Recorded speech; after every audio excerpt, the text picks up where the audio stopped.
Alex and rolling. John.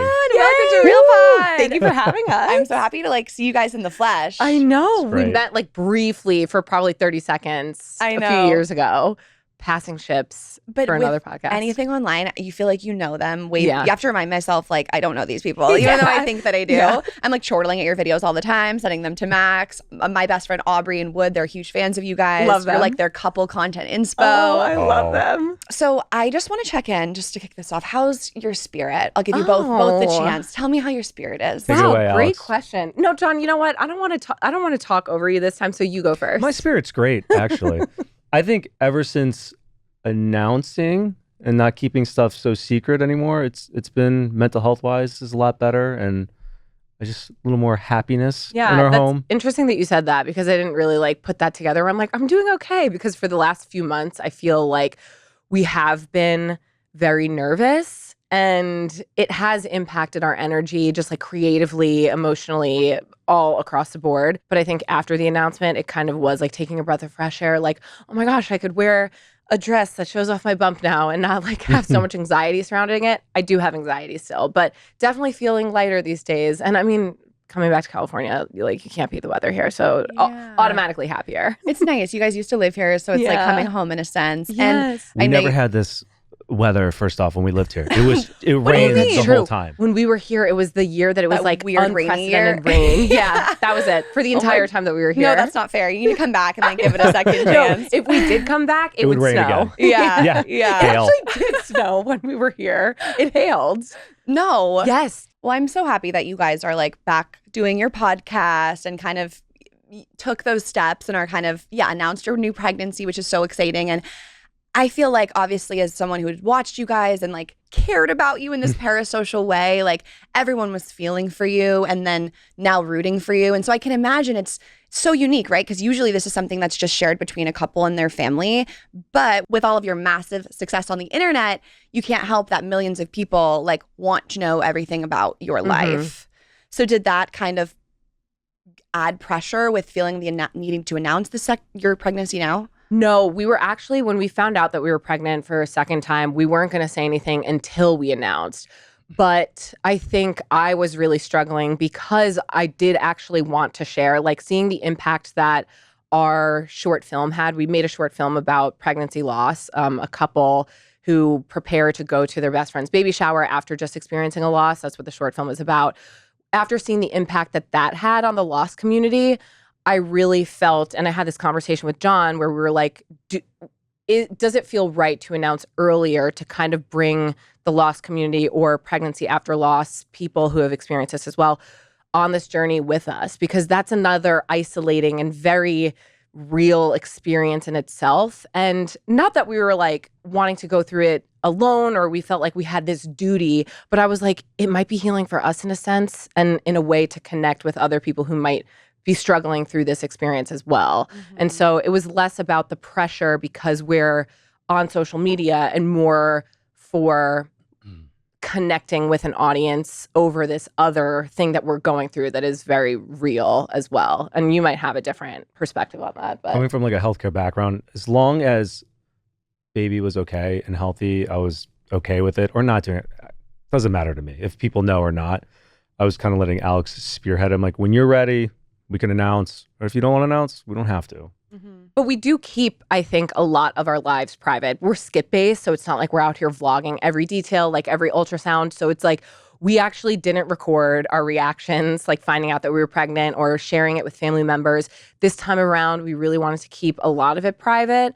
But again, I think it was just after becoming a spokesperson, per se, in the loss community, I kind of just felt this drive or this, I don't want to say duty, but duty to really speak on this new experience that we were going through because it is so isolating. Yeah. And it's not everybody goes through it. So if you are, just knowing that you're not alone and then kind of, again, drawing the line of comedy throughout that content as well.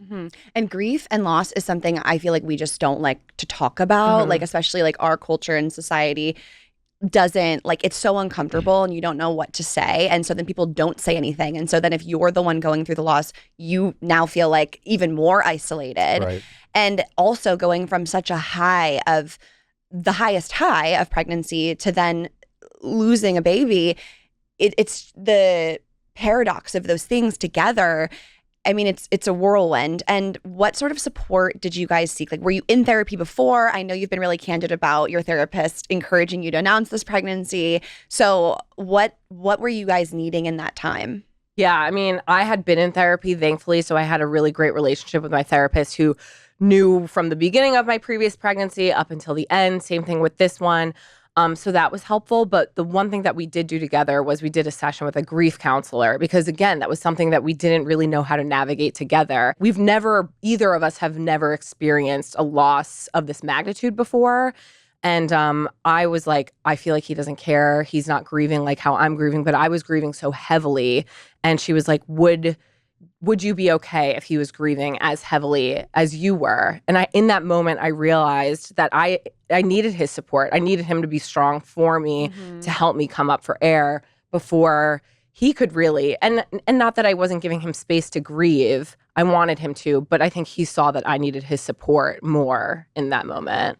It's not going to help us if both of us are sad at the same time. I don't know how that's going to work out. So, and then once I was ready, Alex then was my rock. Right. So. Yeah. But I think it gave us such a different perspective on grief because I truly don't know how I would be able to show up for someone having not gone through this experience. Like prior, I don't know that I would have been the best supportive person. And you don't know until you know, or you just learn from other people's experiences. But it's really hard until you've gone through something to know the type of support that someone needs. Isn't it interesting too how you can feel so close with your partner and then something like this happens and you get even closer and your communication strengthens? Not everyone. True. Yeah. I mean, True. Very true. I think we were fortunate enough to realize that and kind of take a step back and look internally. To have something happen and then want to be distant from your partner is just a weird concept to me. Like, wouldn't you want to like help support and be there for each other? I think people probably do, but if you don't have the self-awareness to be able to hold both your partner's emotions and yours, like it sounds like you guys were both able to do, and then like Max and I will say pass the ball, you know, and I'm like, you're carrying it so much, like throw it to me and like feel, and I'll hold the weight of whatever the thing is. But I could imagine with some couples, to your point, John, unfortunately, the relationship could end. But obviously sitting in front of you guys and sensing such a genuine love and connection, like, when you just meet a couple and you're like, yeah, that makes sense. Like, that's how I feel in your guys' orbit. We're matching. By the way, this wasn't planned. We walked out. I'm like, come on. Yeah. I got dressed first, number one. But going back to that, I think like having such a strong foundation is so important. Going into a relationship and choosing a partner and getting married is because it's inevitable that at some point in your relationship, something will happen that is going to stress out your marriage or really test your marriage and your relationship. And so having a strong foundation, those strong communication skills, and the self-awareness, again, the emotional awareness to work with each other is huge. Is there one thing you guys can like call out or explain that you feel like you've learned or are taking from this, whether it's communication-wise, expressing your emotions, or helping the other? Like, curious if there's something you're going to take with you from this for the rest of your relationship. I mean, outside from like the loss itself, which like brought us together, I think just knowing that like we're on the same team, no matter what. It's like I'm working to help him live a better, easier, more exciting, fulfilled life.